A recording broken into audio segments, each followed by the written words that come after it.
ಬಾಯಲ್ಲಿ ನೀರೂರಿಸುವ ಜೊತೆಗೆ ಗುಣಮಟ್ಟದ ತಿಂಡಿ ತಿನಿಸುಗಳಿಗೆ ದಿ ಬೆಸ್ಟ್ ಹೋಟೆಲ್ ಅಂದ್ರೆ ಮೂಧೋಳದಲ್ಲಿರುವ ಉಡುಪಿಯ ಶ್ರೀ ವಿನಾಯಕ ಫ್ಯಾಮಿಲಿ ರೆಸ್ಟೋರೆಂಟ್. ಕರ್ನಾಟಕ ಸೇರಿದಂತೆ ಸಂಪೂರ್ಣ ದಕ್ಷಿಣ ಭಾರತ, ಉತ್ತರ ಭಾರತದ ಎಲ್ಲಾ ತರಹದ ತಿಂಡಿ, ಊಟ, ಪಾನೀಯಗಳು, ಸಾವಯವ ಬೆಲ್ಲ, ಕರದಂಟು, ಜೇನುತುಪ್ಪ, ಪೇಡ, ಸ್ಪೈಸಿ ಐಟಂಗಳು ಇಲ್ಲಿ ಲಭ್ಯ. ಶುಚಿ ರುಚಿಗೆ ಹೆಚ್ಚಿನ ಆದ್ಯತೆ ನೀಡಲಾಗುತ್ತೆ. ವಿಶಾಲವಾದ ಆಸನಗಳು, ಸುಸಜ್ಜಿತ ಕಿಚನ್, ಉತ್ತಮ ಬಾಣಸಿಗರನ್ನು ಒಳಗೊಂಡಿದೆ. ಕ್ಯಾಟರಿಂಗ್ ವ್ಯವಸ್ಥೆಯನ್ನು ಮಾಡಲಾಗುತ್ತೆ. ಬರ್ತ್ಡೇ ಸೇರಿದಂತೆ ಪಾರ್ಟಿ ಮಾಡಲು ಸ್ಥಳಾವಕಾಶವಿದೆ. ಗುಣಮಟ್ಟದ ಆಹಾರ ಖಾದ್ಯಗಳಿಗೆ ಈ ಹೋಟೆಲ್ ಹೆಸರುವಾಸಿ. ನೀವೇನಾದ್ರೂ ಮೂಧೋಳದ ಕಡೆ ಬಂದ್ರೆ ಇಲ್ಲಿಗೆ ಭೇಟಿ ನೀಡೋದು ಮರಿಬೇಡಿ.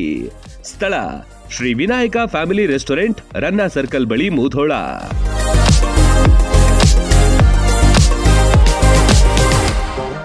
ರನ್ ಟಿವಿ ನ್ಯೂಸ್ ವಿಡಿಯೋಸ್ ನೋಡಲು ಸಬ್ಸ್ಕ್ರೈಬ್ ಮಾಡಿ, ಬೆಲ್ ಐಕಾನ್ ಪ್ರೆಸ್ ಮಾಡಿ.